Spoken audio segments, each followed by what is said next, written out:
Ադրբեջանցիները քննարկում են հայերի զորահանդեսի ցուցադրանքը եւ տարակուսում համոզվելով, որ Փաշինյանը 5-6 տարում բարելավել է բանակը եւ նոր զենքեր գնել։ Եվ այնպես են տարակուսում, ասես Նիկոլը կապիտուլյացիայի ակտ է ստորագրել եւ պարտավորվել, որ բանակ չի ունենալու, ինչպես գերմանացիները 1945 թվականին։ Այս տողերի հեղինակը ադրբեջանցի Քյամալ Ալին է։ Նա շարունակել է. Ադրբեջանցիները հարցնում են, թե հայերի ինչին է պետք այդպիսի բանակը, եթե Նիկոլը խոսում է իր երկրի խաղաղասիրության մասին։ Պատասխանում են վարչապետի փոխարեն. բանակը Հայաստանին պետք է, որպեսզի պաշտպանվի Ադրբեջանից, որ ոչ պաշտոնապես եւ հանրային գործիչների շուրթերով սպառնում է մտնել Զանգեզուր։ Ավելին, բանակը հայերին պետք է Ռուսաստանից պաշտպանվելու համար, որտեղ Պուտինը բոլոր թույլերին, իսկ այժմ հատկապես Հայաստանին սպառնում է նրա Եվրոպա մեծ քաղաքականության համար։ Եթե որևէ մեկը կարծում է, թե ադրբեջանցի մեկնաբանը, որ երկար տարիներին աշխատակցել է Թուրան գործակալությանը, պատահաբար է Ադրբեջանի Զանգեզուր ներխուժելու եւ Եվրոպա մեծ քաղաքականության համար Հայաստանին Պուտինի սպառնալիքը նույն հարթության վրա դիտարկել, ապա սխալվում է։ Եվ նրա դիտարկումներն ամենևին էլ Փաշինյանին նախընտրական աջակցություն կամ հայամետ դիրքորոշման արտահայտություն չեն։ Քյամալ Ալին արձանագրել է այն, ինչ արկա է Հայաստան-Ադրբեջան կարգավորման ենթատեքստում։ Ռուսաստանը դեմ է, որ Վաշինգտոնում նախաստորագրված պայմանագիրը վերջնականապես կվավերացվի եւ կմտնի ուժի մեջ։ Հայ-ադրբեջանական հակամարտությունը, հայ-թուրքական թշնամանքը Հարավային Կովկասը վերահսկելու Ռուսաստանի միակ հնարավորությունն է։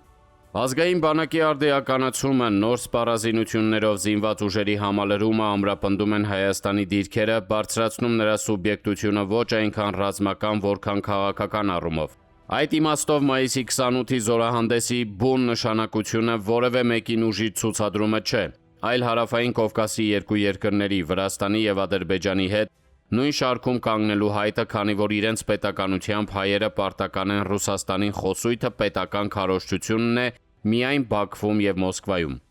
Ընդ որում այն ոչ թե Ռուսաստանն է Ադրբեջանից փոխառել, այլ Ադրբեջանը Ռուսաստանից։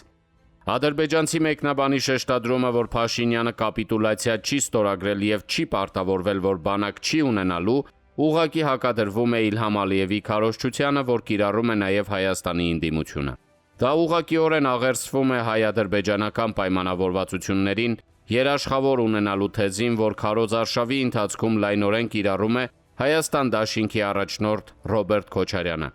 Սկզբունքորեն նույնն է ասում նաև ուժեղ Հայաստանը։ Դա կապիտուլյացիայի ընտրություն է այն դեպքում, երբ Ադրբեջանում որքան էլ պետական քարոզչությունը հակառակը ներկայացնի, հանրությունը տարակուսում է, թե Փաշինյանին ինչպես է հաջողվել 5-6 տարում բանակը բարելավել։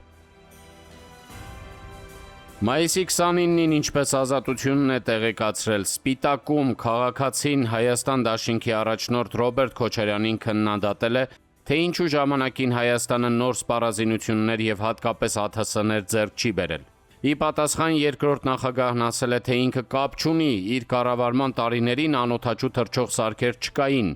Քոչարյանը քաղաքացուն անվանել է մոլորված տղա եւ նրան ներկայացրել, որ այնքան է գնել եւ ձրի բերել, որ Փաշինյանը 5 միլիարդ դոլարի զենք միայն թողել է Ալիևին։ Բաց աղբյուրների թռուցիկ դիտարկումից պարզվում է, որ Իսրայելը ԱԹՍ-ներ է կիրառել 1982 թվականին Լիբանանյան առաջին պատերազմում, իսկ առաջին փորձարկումները հրեական պետությունն իրականացրել է 1974 թվականին եւ անցյալ դարի 80-ական թվականներին արդեն ուներ կամիկադզե դրոններ, ինչպես նաեւ ռադիոլոկացիոն պայքարի բացառիկ սարք Հարփի։ Անօդաչու թռչող սարքերի արտադրություն Միացյալ Նահանգները սկսել է 1990-ական թվականներին։ 1994 թվականին ստեղծվել է հայտնի RQ-1, իսկ 2002-ին MQ-1 ԱԹՍ-ները։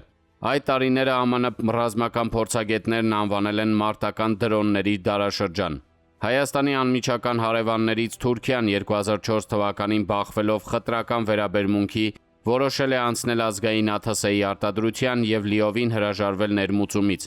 Թուրքիան այսօր ԱԹՍ-ների ոլորտում միջազգային մասշտաբի տերությունը եւ իր անօդաչու թռչող սարքերն արտահանում է տասնյակ երկրներ։ Համացանցային որոնումների արդյունքում պարզվում է, որ Ադրբեջանը իսրայելական արտադրության Hermes 450 տակտիկական նշանակության հարվածային 10 ԱԹՍ եւ Aerostar 4 սարքավորում ձեռք է բերել Ռոբերտ Քոչարյանի նախագահության վերջին տարում 2008 թվականին։ Եթե նկատի ունենանք, որ սպառազինությունների առքու վաճառքին նախորդում են տևական բանակցություններ, ապա կարելի է ենթադրել, որ Ադրբեջանի եւ Իսրայելի միջև այդ պայմանավորվածությունը կայացել է 2005-ից 2006 թվականներին։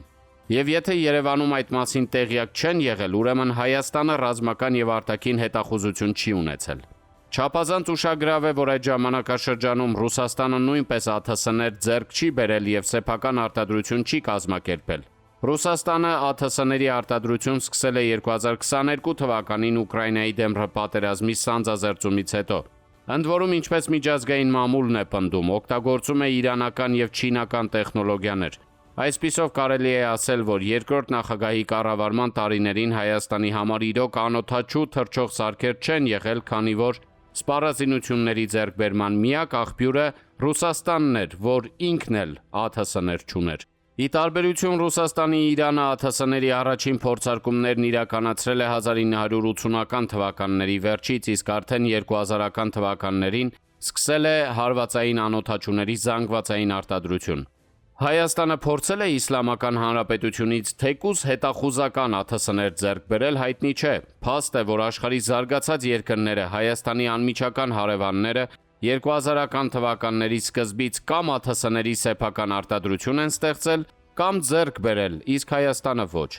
Հայաստանն առաջնորդվել է պատերազմի ելքը ոչ թե սպառազինություններն են որոշում, այլ զինվորի մարտական ոգին։ Քաղաքացու հարցն է մոլորություն, թե մոլորություն էր ԱԹՍ-ների նշանակության անտեսումը։